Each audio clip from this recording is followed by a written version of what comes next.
Hello, everyone. Welcome to the final episode of Season 2 Developing a Holistic Education.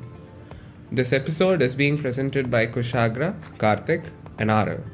With no further ado, let's dive right in.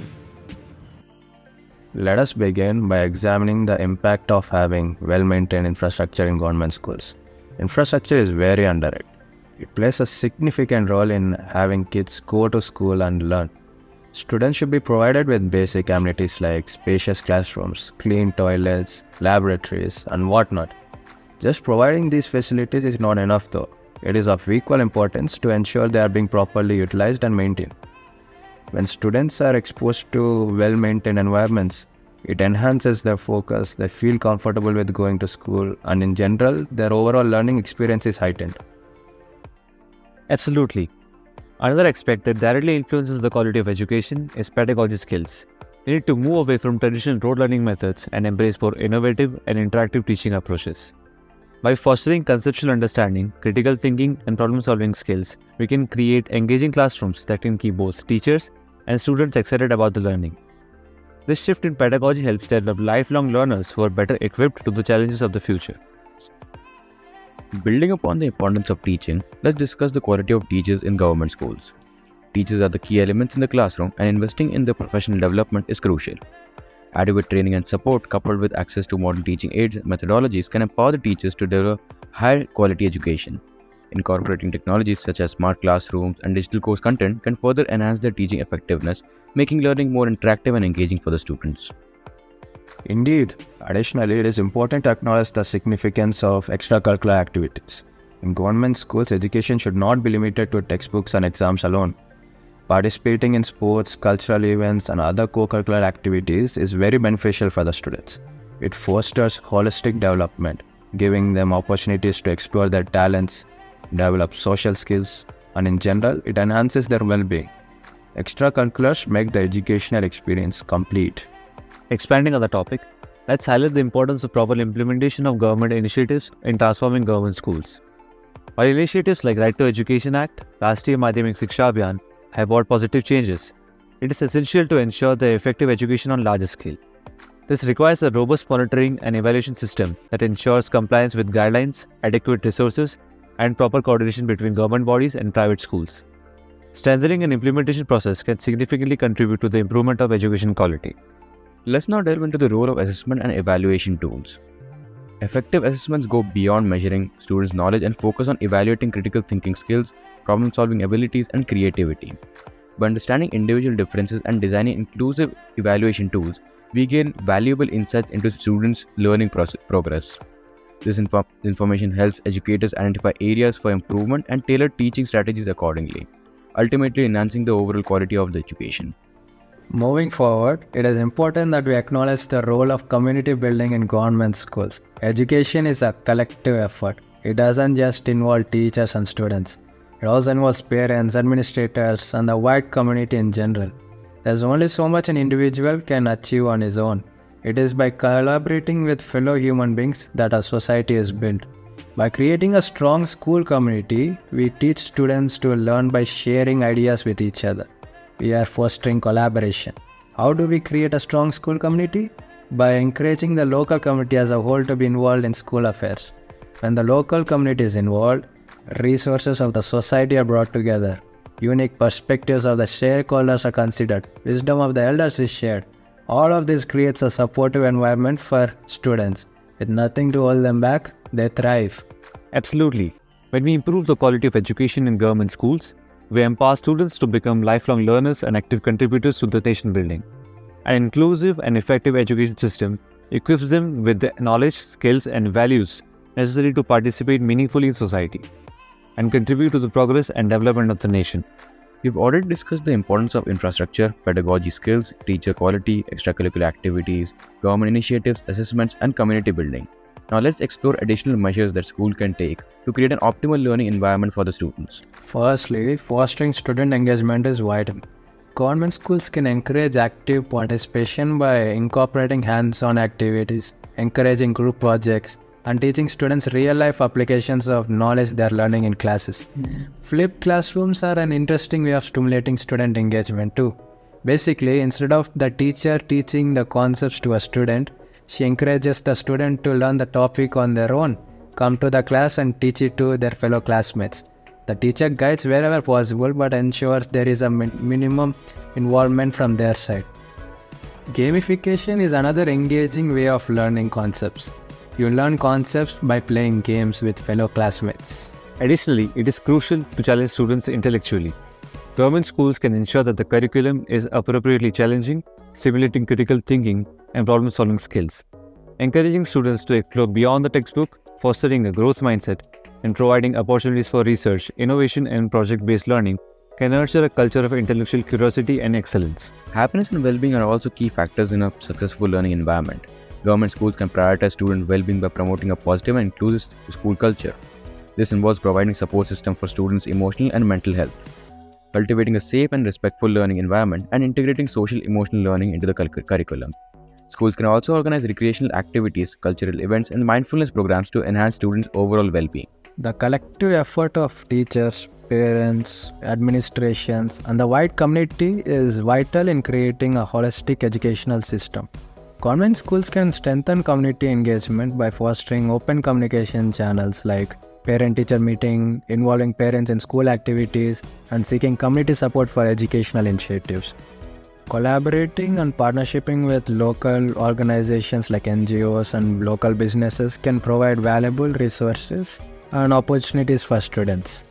Now let us further explore the roles of technology in transforming government schools. Digital classrooms have emerged as a game changer in education. Government schools are embracing this innovation by equipping classrooms with smart boards, audiovisual aids, and internet connectivity. They enable interactive learning experience, multimedia-rich content, and real-time access to information, fostering student engagement and enhancing the learning process.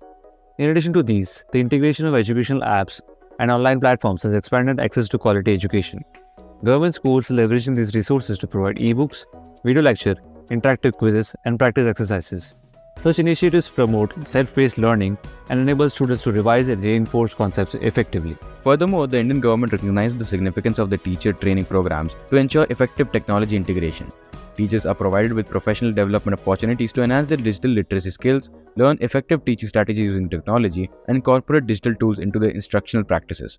By equipping teachers with necessary skills and knowledge, the government ensures that the technology is effectively utilized in the classroom. It is worth mentioning that the government's efforts also extend to providing internet connectivity to schools in rural and remote areas. Internet access allows students to explore a world of knowledge, access online resources, collaborate with peers, and engage in distance learning programs. By bridging the digital divide, the government aims to ensure that every student, regardless of the geographical location, has equal access to quality education. Additionally, the government has introduced online programs and webinars to ensure there is a continuous professional development for teachers. This initiative has tremendously helped teachers of our country. The teachers have updated themselves with the latest educational practices, and since everything is being done online, teachers can exchange ideas with educators from all across the country. By empowering teachers with necessary tools and knowledge, the government is able to promote the use of technology in education and enhance the quality of instruction. As we continue our exploration of transforming government schools, let's discuss the National Achievement Survey conducted by National Council of Educational Research and Training, NCERT. This survey provides valuable insight into the learning achievements of students in class 3, 5, 8 and 10. That's right, the National Achievement Survey aims to assess the learning outcomes of students in identified subjects. It has been conducted periodically, with 4 rounds for class 5 and 3 rounds for classes 3 and 8. These surveys reveal improvements in learning achievement levels of pupils from round 1st to round 4th. That's a significant step in addressing the unique needs of each district. By identifying the gaps in learning outcomes, policymakers and educators can design effective interventions and ensure that the students get the help they need to succeed. Absolutely. It is important to note that the NAS is not just limited to classes 3, 5 and 8. A separate survey was conducted for class 10th as well, which took place on February 5, 2018. These NAS reports provide valuable data on students' learning levels compared to the expected learning outcomes on their respective grades. This feedback serves as a valuable tool for districts to further improve their education programs and initiatives. The NAS plays a crucial role in promoting a culture of continuous improvement. By analyzing the survey results, districts can gain a deeper understanding of the strengths and weaknesses within their education systems. This information empowers them to implement targeted measures that will have a positive impact on students' learning outcomes. Personally, I feel very happy to see concrete effort being made to measure and enhance learning achievements across the country.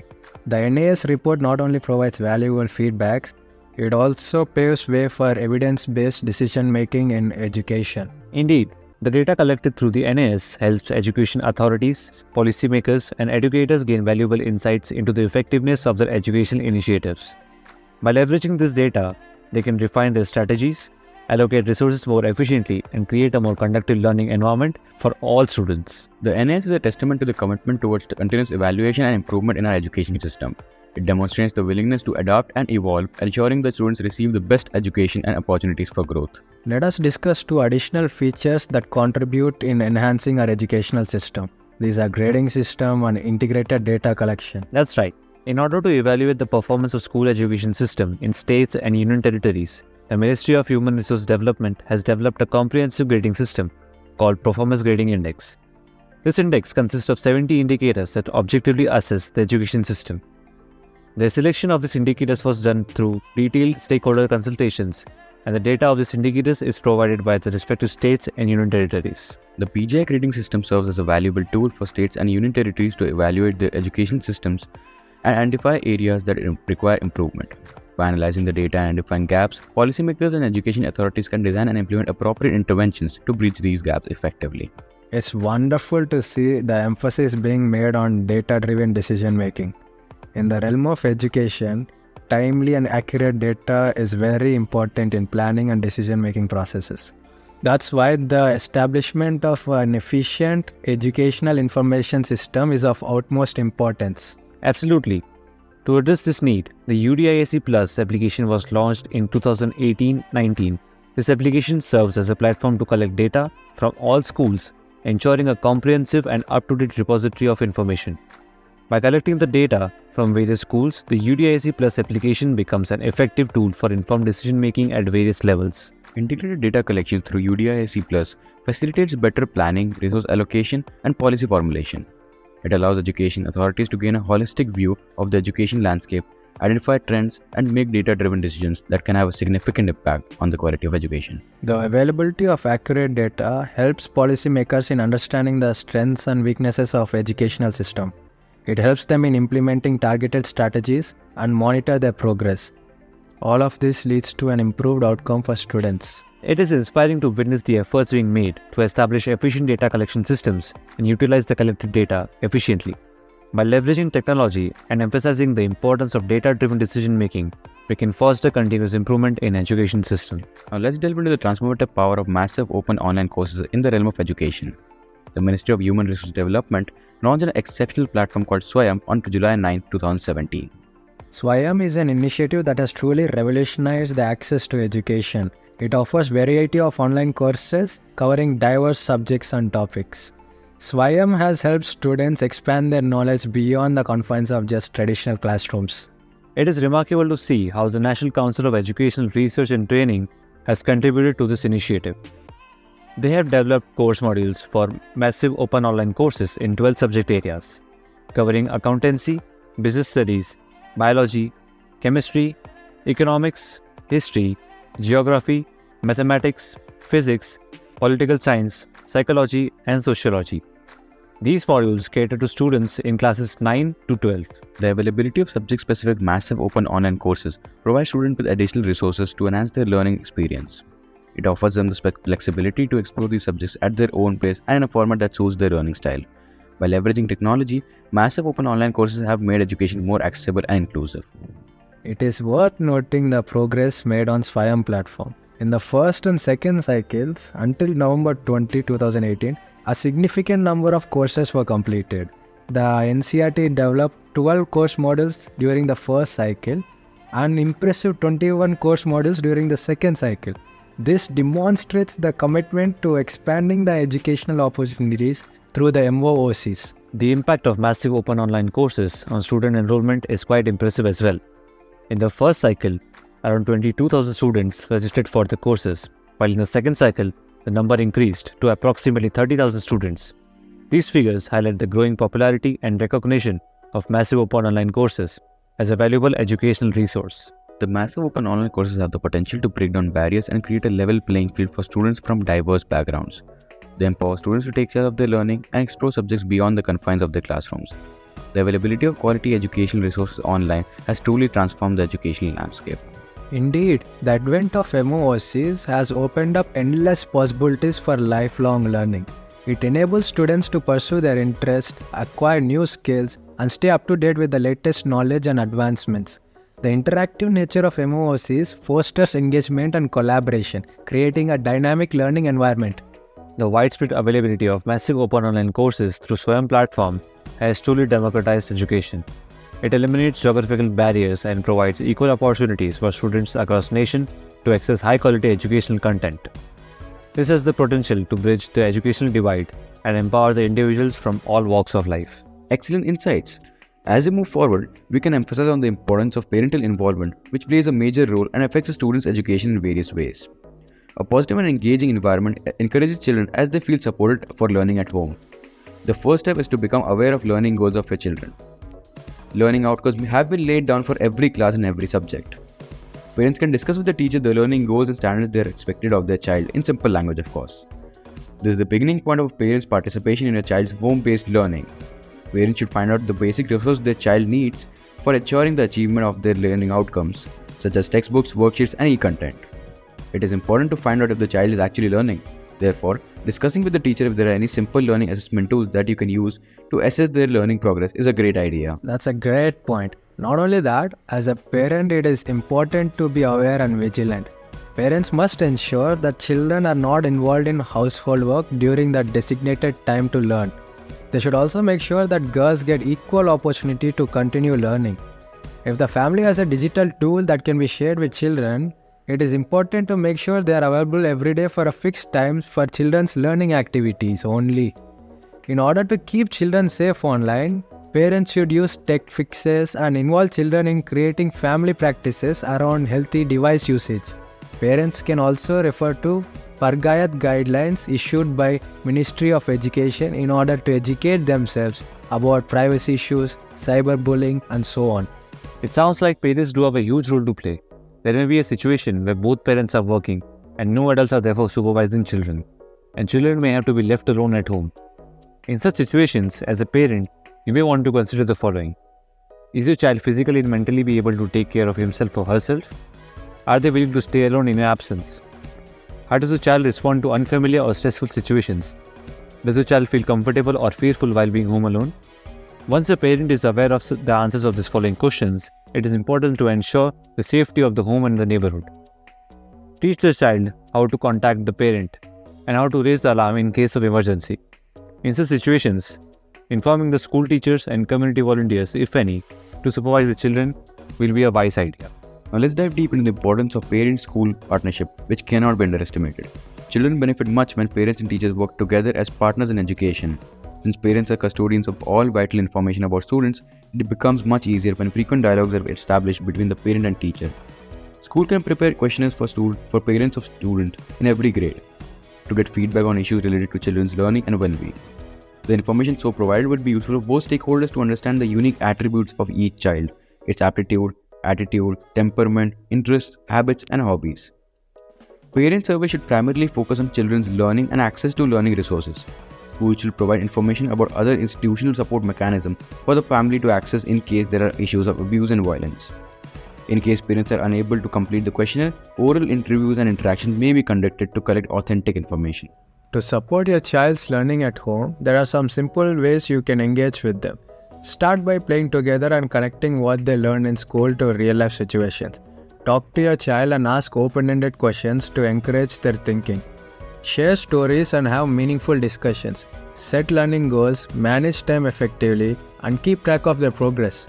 Motivate them and spark their interest in learning. Encourage exploration and support their hobbies and interests to foster creativity. Additionally, involve your children in everyday tasks like cooking, cleaning, gardening, and taking care of pets. This develops important life skills. These activities contribute to a well-rounded education for your children.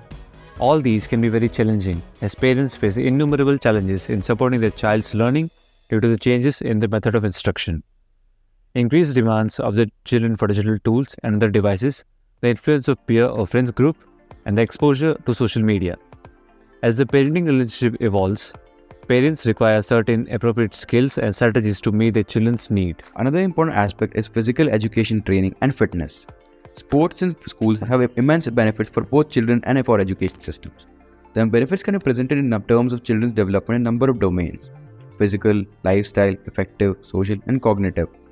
Sports have the potential to make distinctive contribution to the development of children's fundamental movement skills and physical competence, which are necessary precursors for the participation in later lifestyle and sporting physical activities. They also, when appropriately presented, can support the development of social skills and social behavior, self-esteem, and a pro-school attitude, and in certain circumstances, academic and cognitive development. Absolutely. Sports offers a multitude of benefits. Physical education plays a crucial role in helping children develop a deep appreciation for their bodies and as well as bodies of others. This fosters a holistic development of both the mind and body. It enables children to understand the importance of aerobic and anaerobic activities for their overall health. Engaging in sports can also have a positive impact on self-confidence and self-esteem. Playing sports also improves social and cognitive development, leading to improved academic achievements. Participating in sports provides valuable opportunities for children to meet and interact with others. This allows them to assume different social roles and acquire essential social skills such as tolerance and respect for others. Sports also teaches valuable lessons in teamwork and cooperation. Individuals learn to align themselves with collective objectives and work cohesively as a team. Furthermore, sports offers a unique avenue to experience a wide range of emotions that may not readily be available in everyday aspects of life. Overall, engaging in sports have many advantages for the children. Children's physical, social, emotional, and cognitive well-being are enhanced. That is why there is Samagra Shiksha, which attempts to provide an integrated or composite school system from preschool to higher secondary level. This will facilitate the transition of children across various levels of school education and will aid in promoting children to complete the school education. The vision of the scheme is to ensure inclusive and equitable quality education from preschool to senior secondary stage by sustainable development goal for education. It is noteworthy to mention that under Samagra Shiksha, for the first time, provision of annual grant for sports equipment have been made. Every government school will receive sports grant of Rs 5,000 for primary schools, 10,000 for upper primary, and up to Rs 25,000 for secondary and senior secondary schools for meeting expenses on procuring sports equipment for indoor and outdoor games. That's impressive. Primary objective of sports grants in school are to promote fitness and healthy lifestyle among students. They do this by promoting physical activity and sports participation. These grants are designed to develop students' physical abilities. It also provides them with opportunity to explore and enhance their talents. Sports grants also fosters unity and team spirit by bringing together people from various backgrounds. Additionally, these grants also contribute to the development and maintenance of strong relationships among students. They also foster a supportive and inclusive school environment. There are various other schemes which help in inculcating physical education, like National Sports Talent Contest. The main objective of the scheme is to identify gifted and talented sportspersons among the school children in the age group of 8 to 14 years. Then there is Army Boys Sports Companies, which is implemented in the collaboration with the Army. Children in the age group of 8 to 16 years are imparted with scientific training to achieve excellence in national and international levels. The scheme also provides job opportunities in Indian Army. Additionally, there is special area games. This scheme follows the area-specific approach to scout and nurture talent from modern competitive games and sports from tribal, rural, coastal and hilly areas of the country. The main objective of the scheme is to train talented and meritorious sportspersons in the age group of 12 to 18 years. In addition to that, there is side training centers. Under this scheme, talented youth in the age group of 14 to 21 years are given the option to join the scheme on residential or non-residential basis. Lastly, there are centers of excellence. The main objective of this scheme is to identify and train outstanding sports persons in the age group of 12 to 25 years who are medal prospects for the country in international competitions. Oh wait, I think you forgot to mention the Khelo India Scheme that aims to encourage fitness and sports all over the country, thus allowing the population to harness the power of sports through its cross-cutting influence, namely holistic development of children and youth, including fitness, community development, social integration, gender equality, healthy lifestyle, national pride, and economic opportunities related to sports development. The mission is to implement a component of physical fitness across all schools in the country, to evolve national fitness parameters region-wise, using various easy-to-use tools or apps to assess physical fitness of school-going children, conduct a physical evaluation, facilitate integration of sports and physical education with Department of School Education and Literacy, identify potential talents among children, and nurture them to excellence through talent development programs. That's brilliant. Physical education really is an important aspect in creating a holistic mindset. A holistic mindset adds balance to your life and lays emphasis on positive relationships in society and is an inspiration for booming careers. The holistic teaching methods adopted by schools can decide the future of a student. In conclusion, our exploration of transforming government schools has shed light on numerous crucial factors that contribute to creating an effective and inclusive education system. We discussed the importance of maintaining infrastructure, upgrading pedagogy skills, improving teacher quality, fostering extracurricular activities. That's very important too. We also looked at implementing government initiatives, enhancing assessment and evaluation tools, building a strong school community, harnessing the power of technology and leveraging MOOCs as well. These factors, when integrated and implemented with dedication and strategic planning, have the potential to reshape the education landscape, prepare students for the future, and empower them to become active contributors to nation building. By embracing innovation, collaboration, and student-centric approach, we can work towards creating transformative educational ecosystem that nurtures lifelong learning and ensure a brighter future for generations to come. Together, let us champion the cause of education and strive to make a positive impact on the lives of students and society as a whole. And with that, we wrap up our today's episode on developing a holistic approach towards education in government schools. We'll be back with more episodes on Social Muse Podcast. Till then, stay tuned for more.